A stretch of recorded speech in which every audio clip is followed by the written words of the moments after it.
Boa noite, consegue me ouvir?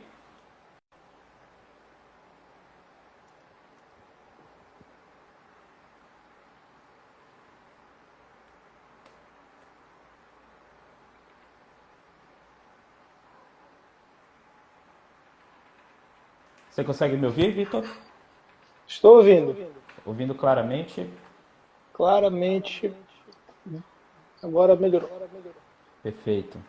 Bom, nós vamos iniciar nossa live hoje, né? Desde já eu agradeço a, a sua presença, né? Prestigiando aí a nossa página e também dando aquela força, trazendo o conhecimento que você tem, né? Do dia a dia como médico e também como profissional de saúde aí que está atuando no enfrentamento à pandemia do novo coronavírus, né? Eu gostaria que você iniciasse. Eu listei aqui, eu fiz uma pequena pauta de uma pequena pauta de assuntos e eu gostaria que a gente fosse debatendo ao longo aí da nossa conversa, né? Eu vou trazer algumas perguntas, inclusive algumas coisas que me sugeriram, alguns seguidores sugeriram, para que a gente possa debater aí. Mas antes de tudo, né? Eu gostaria de ouvir a sua acompanhar, né, o seu relato enquanto profissional de saúde que está atuando e que está diretamente é, é, ligado aí a tudo que está acontecendo nesse momento em termos da pandemia do Covid. Boa noite. Boa noite a todos os presentes. Todos me ouvem direitinho. Ah, pessoal, eu tenho acompanhado, né, esse surto desde dezembro. Isso realmente vem preocupando, porque já vinha preocupando muitos infectologistas e eu queria saber como isso se daria no Brasil, no Brasil e no mundo. fevereiro, a minha esposa queria viajar, queria ir para Fortaleza, passar o carnaval viajando. E eu falei para ela, não, a gente não vai. Tem um surto dessa doença que está se alastrando, a gente não sabe como é que ela se propaga de verdade. Tinha muita informação complicada, porque a gente tinha no primeiro momento de que não era uma transmissão tão grande e a mortalidade também não era tão grande. Por exemplo, teoricamente a propagação era menor do que a do sarampo, né? Era a informação que a gente tinha antes. E a gente estava vivendo um surto de sarampo aqui na região. Mas algumas peças não estavam se encaixando no meio desse caminho. Até a gente chegou a conversar, né? E, poxa, uma coisa não está se encaixando medicamente falando. E eu resolvi estudar mais a respeito. Então a gente se recolheu e ficou observando o que ia acontecer. Infelizmente não foi o que aconteceu com o resto do país. Prevaleceu, mais uma vez, pensar em investimentos econômicos ou coisa parecida, né? Por exemplo, a China, ela cancelou o único feriado nacional que eles têm, que é o feriado do Ano Novo Lunar. Nunca isso havia acontecido antes. Então, como é que a China cancelaria um feriado tão importante para eles e seria só uma gripe comum, só uma doença simples? Foi isso que me chamou muita atenção. Então, por que nós não poderíamos cancelar ou mudar a data do carnaval, já que se pensava na parte econômica, né? E aconteceu o que a gente está vendo agora, né? Por conta de informações, algumas corretas, outras nem tão corretas, e realmente está uma situação que a gente está preocupado. Certo. Uma das coisas que tem se discutido muito, né, durante esses últimos tempos e dentro dessa discussão toda vem o viés político, o viés ideológico, vem tudo, né, embutido dentro desse pacote de assunto, que é exatamente a questão do isolamento. Isolamento vertical, isolamento horizontal. O que afinal de contas dá certo? Ambos dão certo ou não? O isolamento horizontal é o melhor? Aí eu queria saber um pouco a tua opinião a respeito disso. Qual é a tua opinião? O isolamento, ele de fato é eficaz, a gente já viu e diversos estudos têm mostrado isso, que é uma ferramenta, tem sido na verdade uma ferramenta eficaz, né, no combate aí à propagação do vírus, mas muito se tem discutido a respeito do tipo do isolamento, o isolamento vertical ou horizontal. Afinal de contas, qual dos dois é o melhor em termos econômicos, vamos dizer assim, e social? Tá. Primeira coisa, a gente tem que entender qual é a fisiopatologia da doença. Sim, Tá? Eu vou dar um exemplo aqui, por exemplo, de uma doença que a gente conhece bem, que é a dengue. Tá bom? A dengue precisa de um vetor, que seria o Aedes aegypti, sim, que vai se contaminar e levar a contaminação para uma pessoa saudável. Tá? O vetor do coronavírus somos nós. Nós somos muito mais eficazes como vetores do que o Aedes aegypti. A gente morre de raiva do Aedes aegypti, né? sim, com certeza. Para que a gente controle qualquer tipo de infecção que tenha vetor, a gente tem que pensar da seguinte forma. A primeira coisa, a gente tem como eliminar o vetor?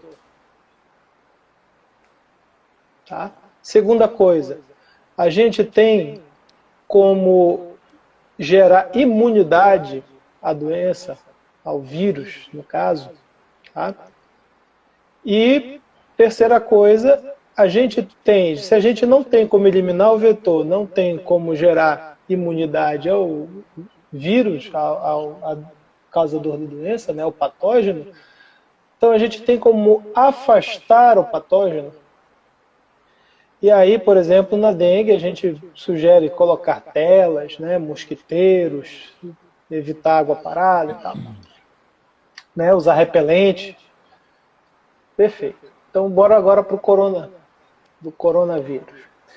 O coronavírus, primeira coisa, ele gera em torno de 80 a 85% de pessoas assintomáticas.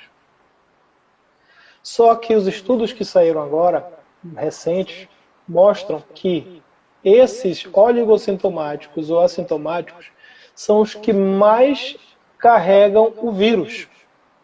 São os que mais têm potencial de expelir o vírus. São os E verdadeiros esses vetores, vírus né? são os verdadeiros vetores. Então, quem está no estágio inicial da doença vai ter um mal-estar, uma coceira na garganta, é muito inespecífico. E esse é o grande problema do coronavírus, Sim. porque ele mimetiza diversas outras doenças. Inclusive nada. Inclusive só um mal-estar que pode durar um dia. Só que nesse um dia, esse período que o indivíduo está infectado no inicial, ele está eliminando muito. Ele elimina como? Através da fala, solta pequenos, que a gente chama de perdigotos. Tá? Isso aí é carregado de muito vírus. Isso pode cair em qualquer superfície. Caindo nas superfícies, a gente vai passar a mão e vai se contaminar, né? Além do que, a secreção dos olhos também carrega um vírus. Então a gente pode coçar os olhos, por exemplo, e ficar com a mão infectada. Tá? A gente pode ter uma irritação e de repente tossir ou espirrar. E a gente sabe que essa tosse ou espirro, o alcance é até 1,5 m, no máximo 2 metros. Então a gente precisaria que as pessoas mantivessem uma distância mínima umas das outras de 2 metros. Sim. Primeira coisa. Segunda coisa, eu preciso que todos usem máscaras.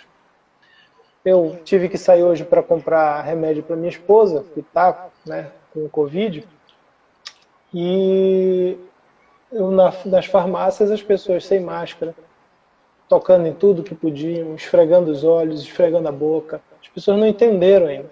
Tá? A terceira coisa é a higienização das mãos.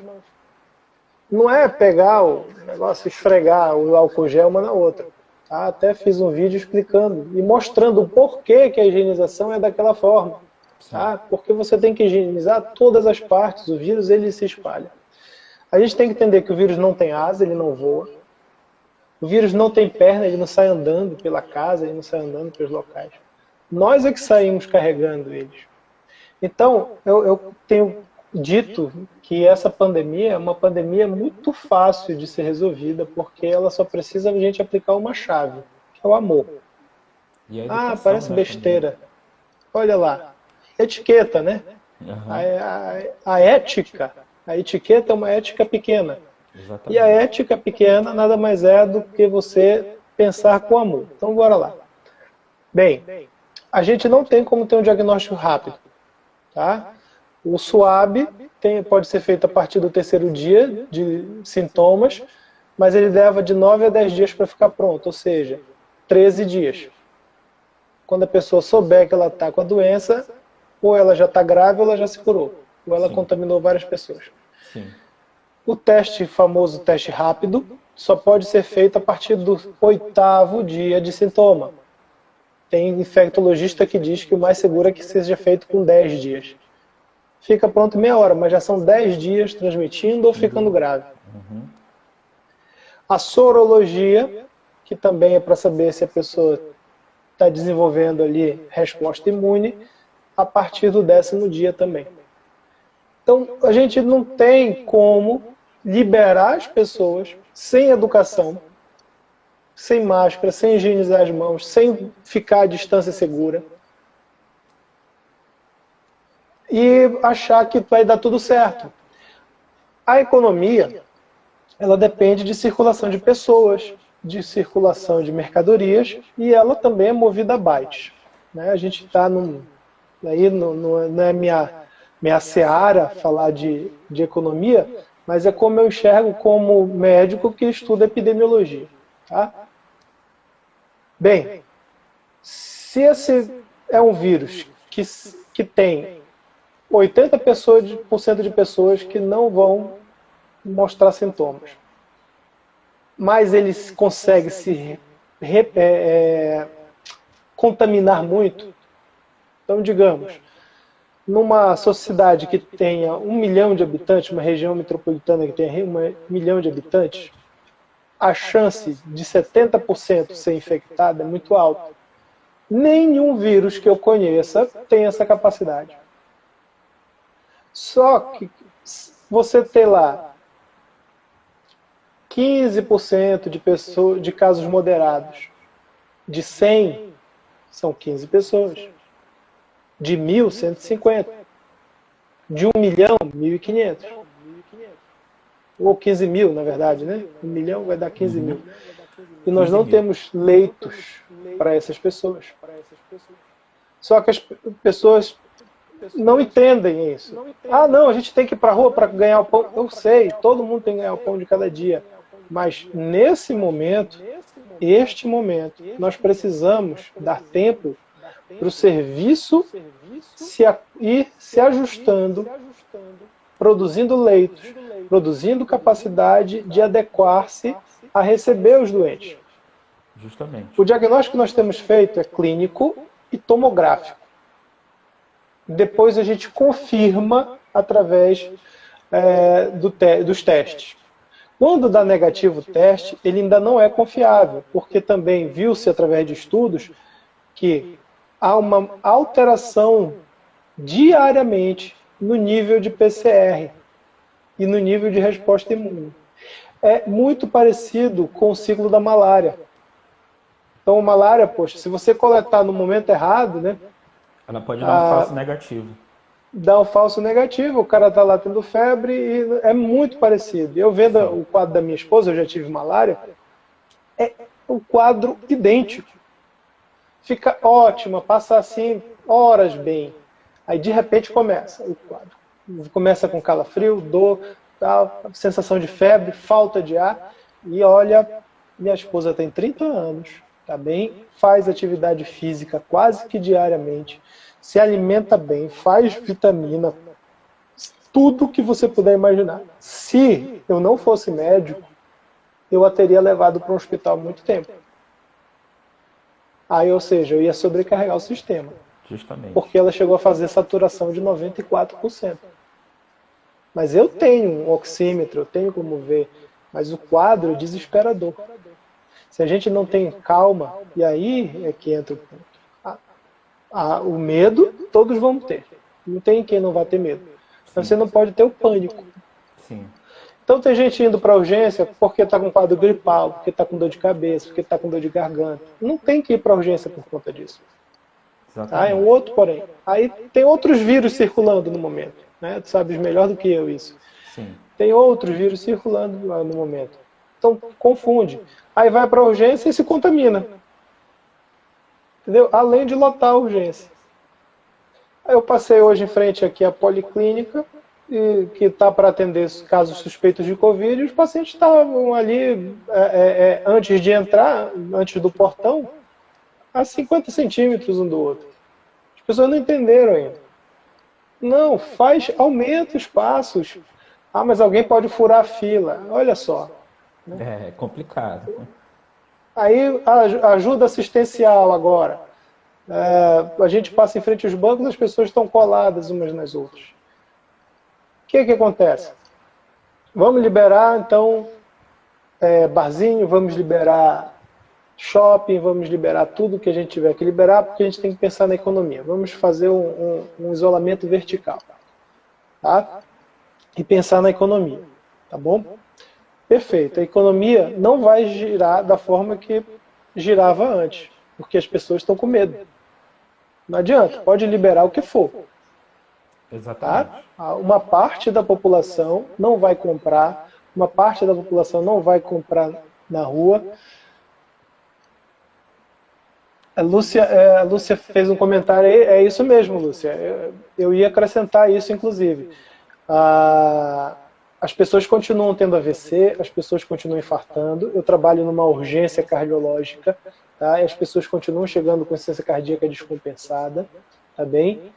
e a gente tem que começar a selecionar. Hoje eu tive que ficar dando um suporte mais psicológico para uma família que estava procurando um leito para um paciente que sofreu acidente vascular cerebral, estava mal, tinha sido recusado no pronto-socorro da 14, no pronto-socorro do Guamá, né?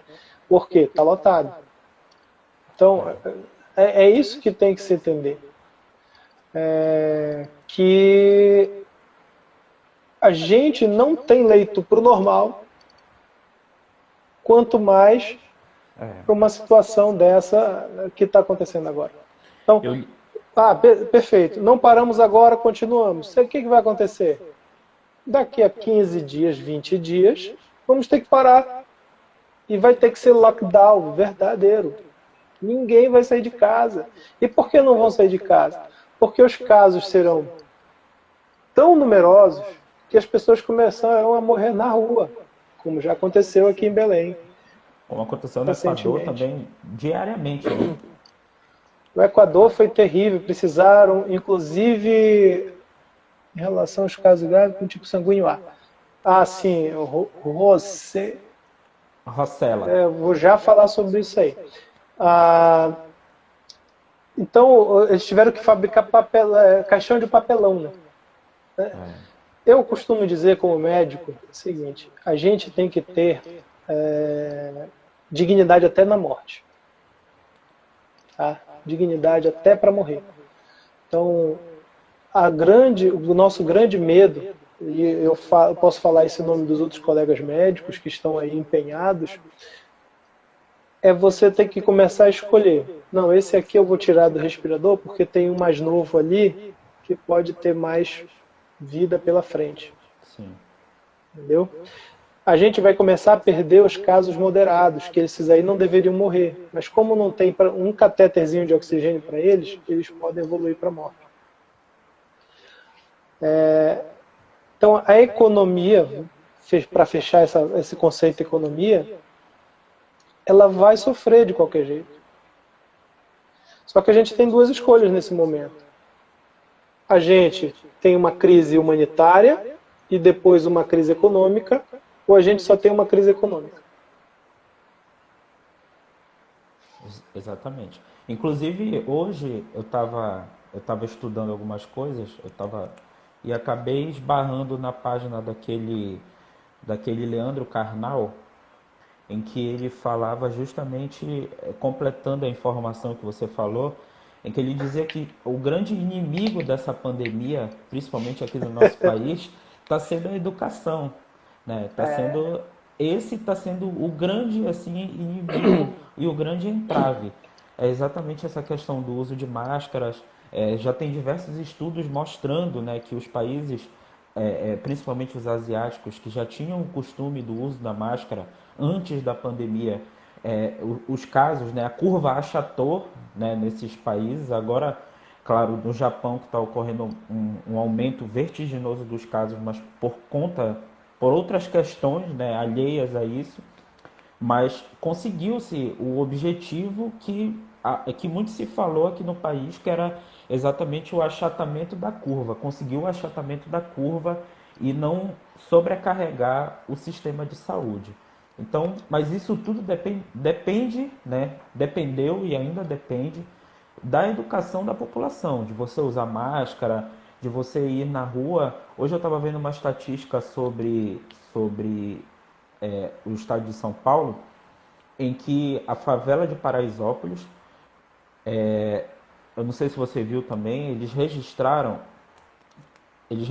54 mortes de um total de 87 casos. Enquanto no bairro do Morumbi, lá do lado, né, ali do lado, eles registraram 257 casos, porém só foram 32 mortes, se eu não estou enganado. Então, você consegue observar o quanto que essa questão da educação, da etiqueta, né, que você falou, ela é importante, ela é fundamental no combate não só do coronavírus, né, mas de qualquer outra doença, de várias outras doenças, como a dengue, por exemplo, que nós temos um grande problema do saneamento básico na nossa cidade. Qualquer canto de rua vira lixo, né? Vira um lixão a céu aberto, que tem inúmeros criadores de mosquitos. Então, tudo passa pela educação. Se você parar para pensar, tudo passa pela educação e a falta dela está sendo o grande inimigo aí dessa pandemia aqui no nosso país. A gente tem uma população de mais de 50% da população não tem água encanada, Justamente, não tem esgoto, né? justamente, exatamente. Então, assim, você querer comparar atitudes de países de primeiro mundo, nossa, né? Falar, vamos fazer isolamento vertical, vamos fazer isso. Tá, mas qual é a nossa população? A gente tem que conhecer com quem a gente está lidando. Justamente. 30% da população fez a quarentena. 30% da população fez a quarentena. E quando os governos começaram a falar que iam utilizar o rastreamento por celular, começaram a falar que era atitude autoritária. Mas não pensam que essas atitudes de liberdade, né, tá valendo vida agora. Então, Exatamente. a etiqueta é justamente isso. A minha liberdade não pode valer mais do que a vida de ninguém. De ninguém. Exatamente. Exatamente. E o mais interessante são as pessoas que falam que bandido bom é o bandido morto. Tá? Desculpa entrar nesse área, mas é só um conceito filosófico. Tá? Não estou falando aqui nem de direita nem de esquerda, que eu detesto isso primeiro de tudo. Eu sou totalmente contra, quem me conhece sabe. Mas eu acho que a minha ética principal é pela vida. Então vamos lá. Se você quer que um bandido que matou fique preso, ao você tomar uma atitude de sair na rua contaminado, contaminar outras pessoas, o que é que você está fazendo? É um crime, né? Não deixa de ser um crime. Em você pode ser uma gripezinha, mas no outro, não necessariamente. Outra coisa, fisiopatologia da doença. Tá? Como eu falei, parece malária, né? Por quê? Porque a gente já sabe hoje que ela destrói células sanguíneas. E aí fizeram uma pergunta sobre o tipo sanguíneo A. Sabe-se que as pessoas com grupo sanguíneo A, teoricamente, pelo menos em alguns dados retrospectivos, tiveram associação com casos mais graves, tá bom? Mas, assim, aqui na nossa região, a grande maioria das pessoas tem O positivo. E a gente está vendo casos muito graves, pacientes morrendo muito rápido. Porque o problema é que ocorre uma coagulação intravascular disseminada. Não é uma síndrome respiratória, não é uma pneumonia. É uma doença sistêmica. Por isso, os diabéticos, os hipertensos, eles tendem a evoluir de forma mais grave, porque eles já têm doença sistêmica. Eles já são um processo inflamatório sistêmico. Entendeu? Então, esses doentes desenvolvem doença, a CIVD, que a gente chama no termo técnico, que é a coagulação intravascular disseminada, ou seja, as arteríolas começam a ser entupidas por coágulos. O sangue coalha, no termo popular. E aí as células vão morrendo, vão necrosando. Por isso, geralmente, eles reclamam de dores no corpo, como se fosse uma dor de pontada, uma dor terrível. Parece a dor da crise falciforme. Quem conhece alguém que tenha anemia falciforme, a dor da anemia falciforme é isso, porque começa a obstruir microartérias, artérias super pequenas, e a circulação ali não consegue ter oxigênio, e aí dá dor, uma dor de hipóxia. Tá? Então a pessoa morre porque não tem circulação pulmonar. Então são TEPs. Eu participei agora de um encontro internacional, sábado. Tinha médico da Inglaterra, da Alemanha, né, da China, e é unânime a opinião deles, até mesmo por achados patológicos, anatomopatológicos, de que é uma doença de tromboembolismo. O grande problema são os as microTEPs, que a gente chama, que é tromboembolismo pulmonar. E isso vai destruindo o órgão. Por isso a nossa forma de fazer o diagnóstico é a tomografia. A gente poderia fazer exame laboratorial chamado dímero D. Qual é o problema? É que os laboratórios não dão conta de dar vazão para ter o resultado rápido desse exame. Tá? Então, não dá tempo. Certo. Em relação, inclusive, a esse conceito clínico, né, que você falou agora, que você abordou, eu assisti essa semana agora que passou a respeito dos pacientes que têm testado negativo, pacientes que já tiveram Covid e têm testado negativo para a presença de anticorpos contra o Covid, né?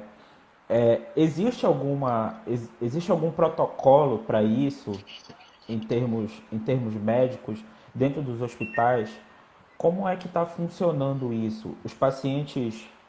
Esses pacientes, eles têm possibilidades, eles estão se reinfectando, isso é uma possibilidade, isso tem sido visto com frequência, por exemplo, aqui na nossa região? Olha, essa é a pergunta que vale US$ 1.000.000. Ninguém ainda consegue responder ela. Não, e essa é a grande dificuldade do desenvolvimento da vacina. Exatamente, Tá? exatamente. Porque o que está acontecendo? Alguns pacientes, a grande maioria dos pacientes, desenvolvem a resposta imune, que é o IgG, que é o sistema imunológico que vai nos proteger de forma crônica. Tá? São os soldados. Então, imaginar da seguinte forma. Houve um assalto, a polícia civil chega, identifica ali através das câmeras, olha, os assaltantes são esses aqui. Aí pega a foto dos assaltantes e vão então buscar esses assaltantes. Eles entram para a lista de mais procurados. Tá? Então, toda vez que eles forem pegos circulando de forma livre, aí, eles vão ser presos e vão ser levados para a cadeia. Isso é o IgG. Tá? O IgG é identificar o inimigo e ficar atento. Nem todo vírus o nosso organismo consegue produzir IgG que possa proteger. É a primeira coisa. Segunda coisa, o coronavírus ele tem uma capacidade de mutação muito grande. Então, como ele tem uma capacidade muito grande de mutação, ele vai encontrando outras vias de transmissão. E é por isso que ele pode dar diarreia, é por isso que ele pode dar coriza, é por isso que ele pode dar conjuntivite, dor na garganta. Porque ele vai dando um jeito, ele quer saber de infectar. Mas as pessoas que não desenvolveram o IgG, até onde eu vi, que eu pesquisei bastante isso, que é uma preocupação pessoal, né? Será que, poxa, se eu me infectar, eu vou me infectar de novo? É que eles não desenvolvem depois a forma grave. Tá? Eu não vi ainda nenhum relato, posso estar enganado, né? Mas eu não vi ainda os que reinfectaram, que não se sabia até que ponto era reinfecção, se era reativação viral. Sim. Tá? Na China já se está falando em reinfecção porque eles conseguiram uma janela de tempo maior. Então, eles não desenvolvem forma grave. Tá? Diferente, por exemplo, vou usar como exemplo a dengue.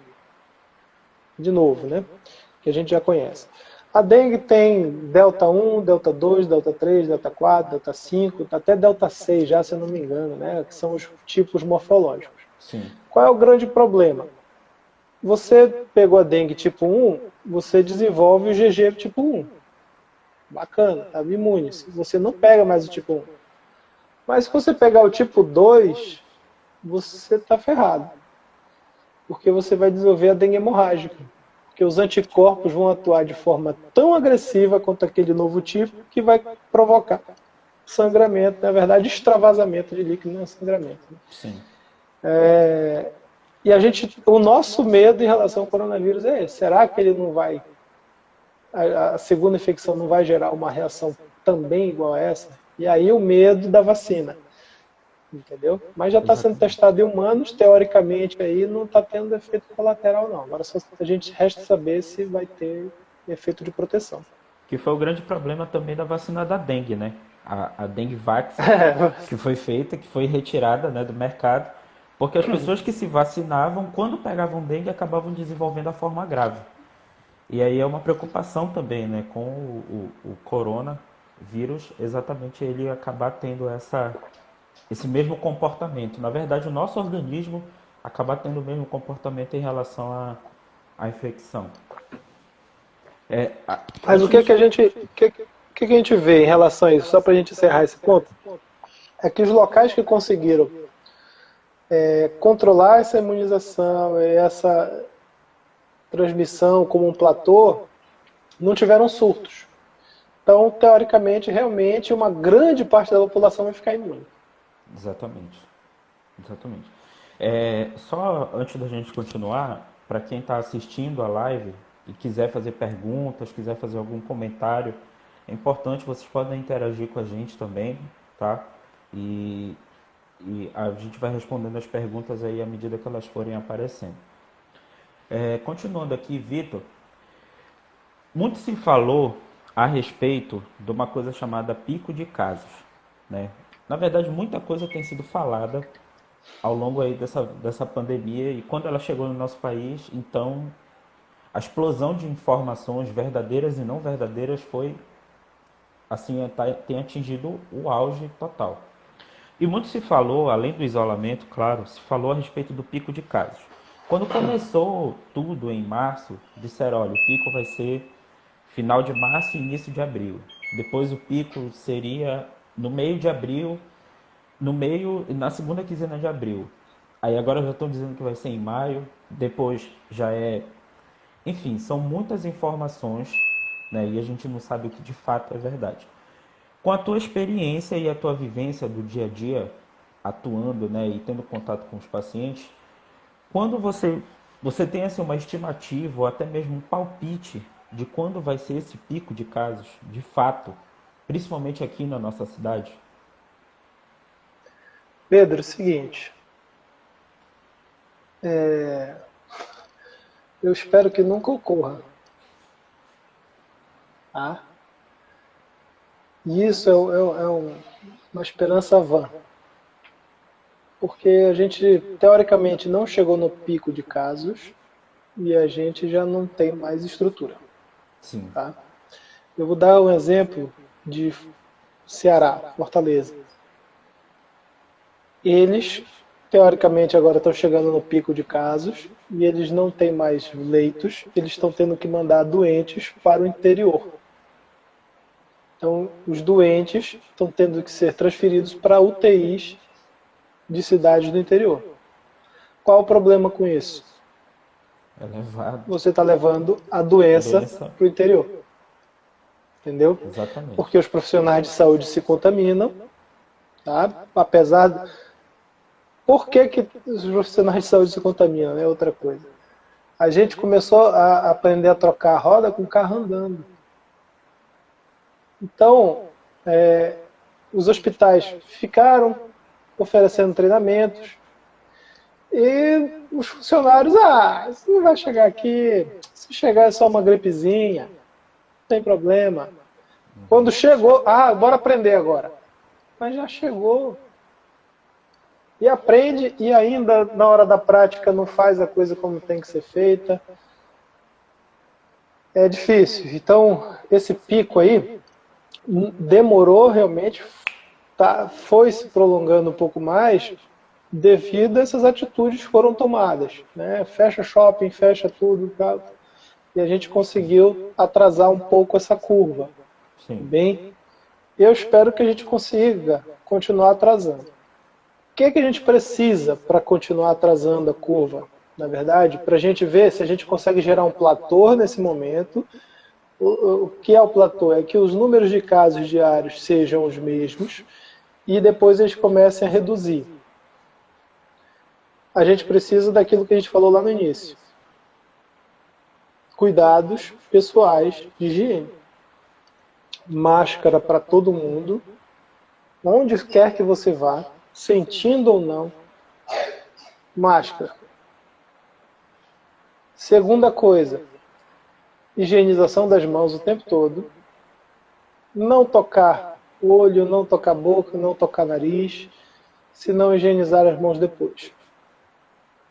Então, e manter a distância de 2 metros. Com certeza. Esse aí é. Infelizmente são coisas que ainda contam, volta para aquele assunto, contam com a educação, né? Da população, mas esperamos. Se a gente tiver, assim, o que a gente tem hoje, né? A gente primeiro tem uma subnotificação muito grande. Como eu Sim, falei, os exames são muito demorados. Então, sim. se a gente tiver, digamos que 500 casos confirmados, a gente tem muito mais. Tá? Então, a gente nem sabe se a gente não está no pico, essa é a verdade. É, exatamente. Por conta dessa subnotificação, né? Que é muito grande. Não tem teste para todo mundo. Mas eu te garanto que teria sido muito pior há 15 dias se não tivessem feito algumas medidas aí de fechamento. O problema é que os fechamentos também foram assim, né? Fecha tudo, tá, mas não orienta a população, não dá suporte, não dá material, não adianta só fechar. Você é como um iceberg, é isso mesmo. Tá? Vai afundar o Titanic uma hora dessa. Protocolo. Alguém fez alguma pergunta? Ah, tá, as sequelas, né? Isso. Olha, isso aí é um outro fato muito interessante, tá? Teoricamente, aqueles que forem oligossintomáticos ou assintomáticos não terão sequelas, tá bom? Ainda temos estudos sendo feitos a esse respeito. Como está muito no pico, está muito quente, né? Que a gente fala, o termo, a gente ainda não conseguiu acompanhar o pós. Mas alguns pacientes já têm insuficiência cardíaca pós-Covid. A gente não sabe se essa insuficiência cardíaca vai ser uma insuficiência cardíaca que vai reverter, por exemplo, o H1N1 ou até mesmo a gripe normal, a gripe comum que a gente tem no dia a dia, ela também causa insuficiência cardíaca, mas é reversível. Tá? Na grande maioria dos pacientes é reversível. O Covid a gente não sabe, porque como a lesão é microvascular, pode ser que gere lesão igual do Chagas, e aí gere lesão crônica. Tá? A pulmonar, como também é lesão vascular, provavelmente vai gerar fibrose, mas a gente também não sabe que grau, tá? Porque o pulmão ele tem uma capacidade de regeneração bem maior. É a pergunta também aí, essa é a pergunta segunda, depois da de 1 milhão, essa daí deve ser de 500 mil. Só com o tempo que vai se poder saber de fato o que quais, quais são as consequências e a morbidade, né, da doença. O grau de morbidade dela na população. É, Isso aí. Vitor, em relação aos protocolos de tratamento que hoje vêm sendo aplicados, e assim, a mesma coisa também. São muitos braços, né? Muitas informações. Esse medicamento deu certo aqui, mas aqui ele matou o fulano, aqui ele curou o ciclano. Então, muito se tem falado a respeito desses protocolos de tratamento que têm sido utilizados. Atualmente, qual é o protocolo, né, de fato utilizado nos hospitais? O Ministério da Saúde preconiza alguma coisa? Ele já chegou? Você já tem conhecimento de algum tipo de orientação, por exemplo, em relação a isso? Tá. O que a gente sabe, primeiro assim, tratar quanto antes. Quanto mais precoce for o tratamento, maior a chance de você segurar o paciente, tá? Sim, De que ele não desenvolva forma grave. E aí tem vários protocolos que foram criados, né? Por quê? são feitos estudos in vitro. Pega a célula, infecta com o vírus e fica testando várias medicações, várias substâncias. E vai se observando a dose proporcional do que poderia inibir a replicação. Se o vírus não se reproduz, ele tem um tempo de vida, ele vai morrer. Ou até mesmo matar o vírus. O problema é que algumas doses que matam o vírus matam a célula. Então, vai matar o indivíduo. São tóxicos. E aí surgem as histórias, né? Hidroxicloroquina, ivermectina, nita. Você corre hoje nas farmácias e você não encontra as medicações, inclusive. Bem, hidroxicloroquina, que é a grande porrada da vez, tá bom? O que a gente já sabe? Teve um estudo francês que demonstrou que o resultado em pacientes graves não é satisfatório. Eles avaliaram de forma randomizada, 50% fez a medicação e 50% não fez. E o resultado foi o mesmo. A mortalidade nos dois grupos foi a mesma. Tá? Então, nesses pacientes que já estão num quadro evoluído, a hidroxicloroquina com a azitromicina não traz benefício. E a gente está aguardando os estudos agora daqui, né, do Brasil.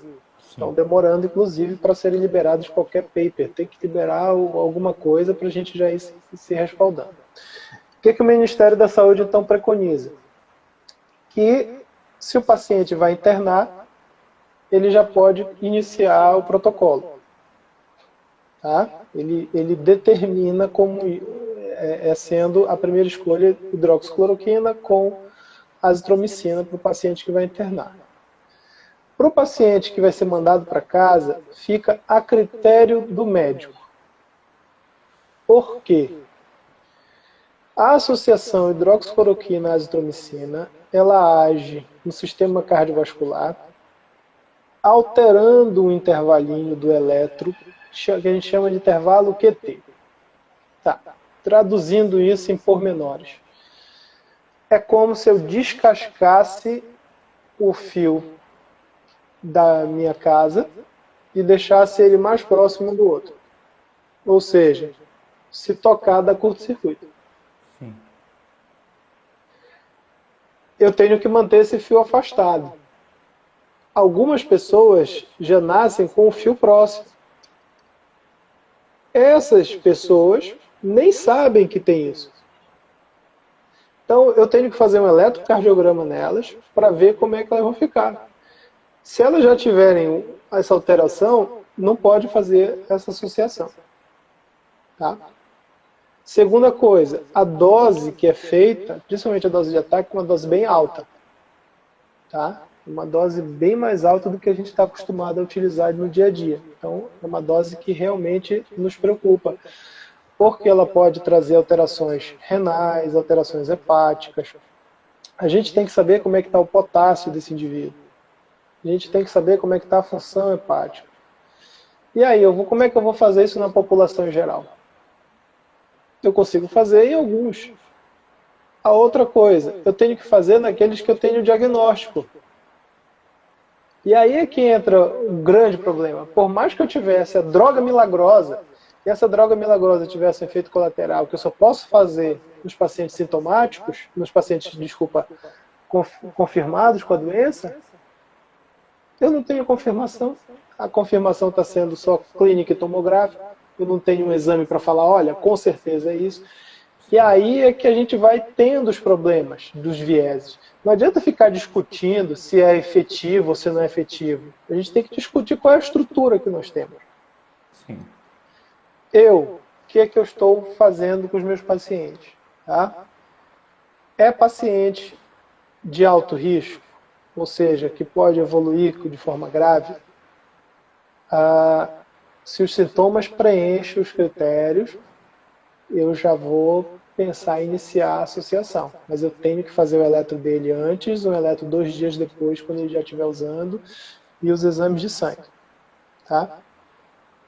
Nos pacientes que não têm fatores de risco, eu só inicio se eu vir tomografia alterada. Tá bem? Certo. Até mesmo porque, por exemplo, eu inicio num paciente que tem os sintomas. Ele está lá com 38 graus de febre. Vou dar o exemplo da minha funcionária. 50 e poucos anos, obesa e hipertensa e asmática. Começou a ter febre de 38 graus, tosse, leve desconforto respiratório.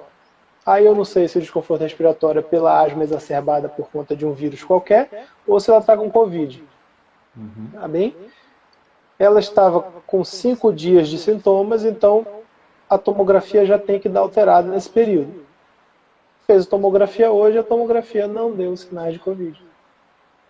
Eu não vou iniciar o esquema para ela, porque ela está com outro quadro viral descompensando a pneumonia.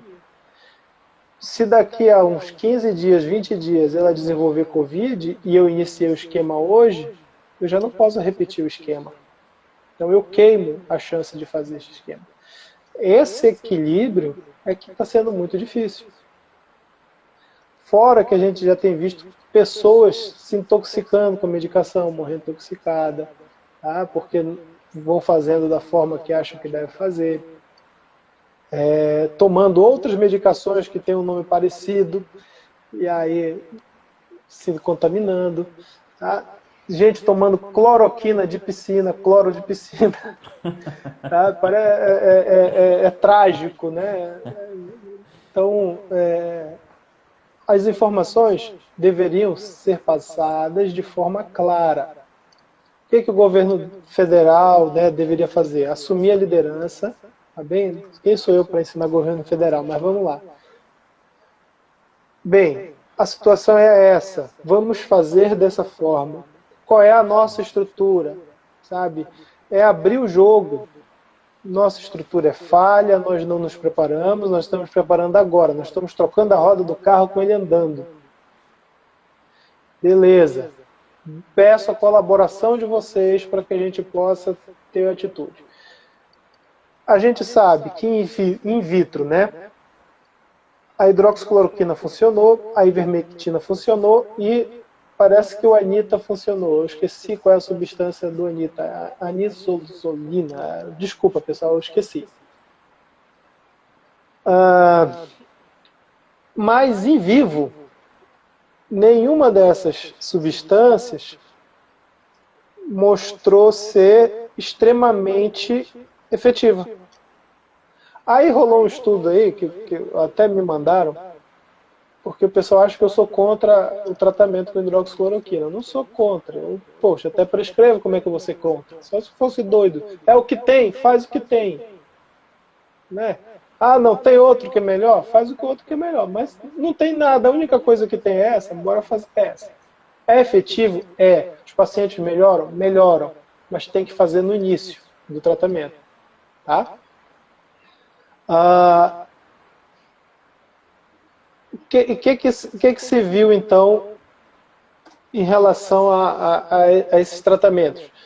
A hidroxicloroquina, que eu estava falando, né? Me mandaram lá o estudo francês que mostrou que apenas 5% dos pacientes evoluíram com caso grave. Só que só tem um problema. Se eu não fizer nada, não fizer nenhuma medicação, tá? 80 a 85% vão ser assintomáticos ou oligossintomáticos. Ou seja, se eu der água com açúcar para esse paciente, ele vai evoluir oligossintomático ou assintomático. 15% vão ser sintomáticos e vão desenvolver a forma moderada. Tá? Desses, 5% vão evoluir de forma grave e morte. Bem, se a hidroxicloroquina fosse boa, tá? Entre aspas, bem, fosse milagrosa, bora usar assim, milagrosa, pronto, quem tomar não vai ter problema. Teria que ser 100%. O resultado nos pacientes que tiveram o tratamento desde o início deveria ser 100%, e não 5%, porque 5% vai morrer se não fizer nada do mesmo jeito. Tá? Então, os estudos, tem erro, tá bom? São os estudos que já partem da solução. Então, um estudo nunca pode ser assim, tá bem? Sim. A gente tem uma hipótese, né? E a gente cria a hipótese, vai tentando buscar a hipótese, vai vendo os vieses durante o estudo. Esses vieses têm que ficar bem claros, porque senão prejudica o tratamento. E o que é pior, além de prejudicar o tratamento, prejudica o fato de que alguns colegas médicos passam a desacreditar totalmente do tratamento. Ou seja, se o estudo realmente não foi bem feito, então não vou fazer nada. Dá água com açúcar e espera internar. Não é bem assim. Alguma coisa a gente tem que fazer. E a hidroxicloroquina, repito, mostrou que em alguns pacientes, né, numa fase inicial, os pacientes melhoram mais rápido. Melhoram mais rápido. Isso já é certo, tá? Os pacientes que deveriam ficar 7 dias, 14 dias mal, eles melhoram muito mais rápido. Mas ela não conseguiu ainda mostrar uma melhora na mortalidade. Aí, aí é minha opinião, tá? Não é uma opinião epidemiológica nem de estudo científico, é uma opinião pessoal, tá? Por que eu acho que acontece isso? Porque as mortes acabam ocorrendo ainda, tá bem? Ela não consegue reduzir ainda, porque a gente não consegue, primeiro, iniciar no tempo hábil, e aí continuam as superlotações. Essas superlotações, os pacientes não chegam a tempo de ter o tratamento adequado, os que pioram, né, numa unidade que a gente chama de fechada, com ventilador mecânico, com anticoagulação na veia, tá? E então, quando eles chegam nessas unidades, já estão no estado irreversível, por conta da superlotação. Então, se a gente tivesse mais testes, tá? Mais tomógrafos, mais tomografia, bora liberar mais tomografia, os pacientes com dispneia, a gente teria mais diagnósticos e a gente iniciaria mais rápido o tratamento. Assim a gente sobrecarregaria menos o sistema de saúde e daria condições para que a gente atuasse nos graves de forma mais eficaz. O que o mundo todo concorda é que a anticoagulação deve ser feita. Tá bem? Pode ter briga em ivermectina, seja lá o que for. Mas em relação à anticoagulação, isso aí é 100% de consenso. Tá bem? Nessa live que eu estava, os médicos do mundo todo concordaram que a anticoagulação tem que ser feita, e saiu um estudo em inglês agora que foi feito, e foi feito em vários hospitais, e eles mostraram que quanto mais cedo se inicia a anticoagulação, menos o paciente interna, menos grave fica, menos morre. Tá? E aí a anticoagulação, e tem que ser feita anticoagulação injetável, não é anticoagulação oral. Tem algumas medicações que pode fazer por comprimido. Aí entra um outro problema. Primeiro, que a medicação é super cara. Bem, então, por exemplo, eu comprei aqui para fazer na minha esposa, R$450 eu gastei. Qual a porcentagem da população tem condições de fazer isso aí? O auxílio do governo foi de 600. Se eles forem comprar um anticoagulante, 450, já vai todo o auxílio. Né? Vão comprar o remédio e vão morrer de fome depois. Segunda coisa, tem que saber se o paciente pode usar. Tá bem? Se ele não tem nenhuma discrasia sanguínea, nenhum problema de coagulação. Então tem que fazer exame antes. E eu tenho que acompanhar. Segundo, tem que saber aplicar. Tá bom? Não é de qualquer jeito. Então, veja que não é uma situação simples. Não é repito, não é uma gripezinha. É uma doença que vai descascando todas as nossas deficiências. A única solução é pensar com humildade. Nós não temos tratamento ainda 100% efetivo. A gente não tem o diagnóstico de forma adequada por conta de estrutura. E a gente não tem estrutura hospitalar. Vitor, só um momentinho. É que o Instagram ele vai encerrar aqui a chamada, que é o tempo de 1 hora. Eu vou